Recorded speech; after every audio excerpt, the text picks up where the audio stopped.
മൂന്നാർ നിവാസികൾക്കും തോട്ടം മേഖലയ്ക്കും പ്രതീക്ഷയേകി ഹൈക്കോടതിയുടെ ഇടപെടൽ.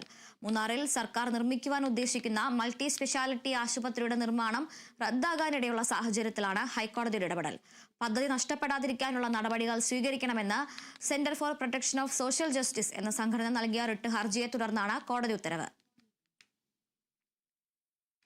മൂന്നാറിൽ നിർമ്മിക്കുവാൻ ഉദ്ദേശിക്കുന്ന മൾട്ടി സ്പെഷ്യാലിറ്റി ആശുപത്രിയുടെ നിർമ്മാണത്തിൽ കാലതാമസം നേരിടുന്ന സാഹചര്യത്തിലാണ് സർക്കാരിനോട് എതിർ സത്യവാങ്മൂലം നൽകുവാൻ ഹൈക്കോടതി ആവശ്യപ്പെട്ടിരിക്കുന്നത്. 2024 മെയ് 19 സർക്കാർ പുറപ്പെടുവിച്ച ഉത്തരവിൽ 1 വർഷത്തിനകം ആശുപത്രി നിർമ്മാണം ആരംഭിക്കണമെന്നും അല്ലാത്ത പക്ഷം പദ്ധതി റദ്ദാകുമെന്നും സൂചിപ്പിച്ചിരുന്നു.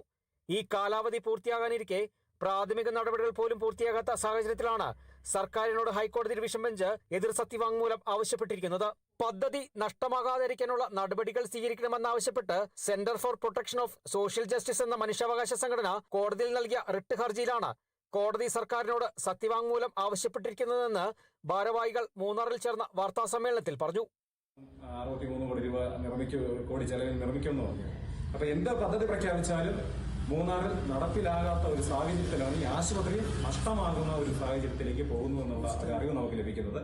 അതിന്റെ അടിസ്ഥാനത്തിലാണ് അവിടെ ഈ മൾട്ടി സ്പെഷ്യാലിറ്റി ആശുപത്രി എങ്ങനെയെങ്കിലും മൂന്നാറിൽ നടപ്പിലാക്കണമെന്ന ആവശ്യമായിട്ട് നിയമപരമായിട്ട് കോടതിയെ സമീപിക്കേണ്ട ഒരു സാഹചര്യം സംജാതമായി.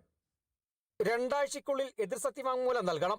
ഹൈക്കോടതി ഡിവിഷൻ ബെഞ്ച് ജസ്റ്റിസ് അനിൽ നരേന്ദ്രനാണ് ഉത്തരവ് നൽകിയത്. അടിയന്തര സാഹചര്യമുണ്ടെങ്കിൽ അവധിക്കാല കോടതിയും സമീപിക്കാനും അനുമതി നൽകിയിട്ടുണ്ട്.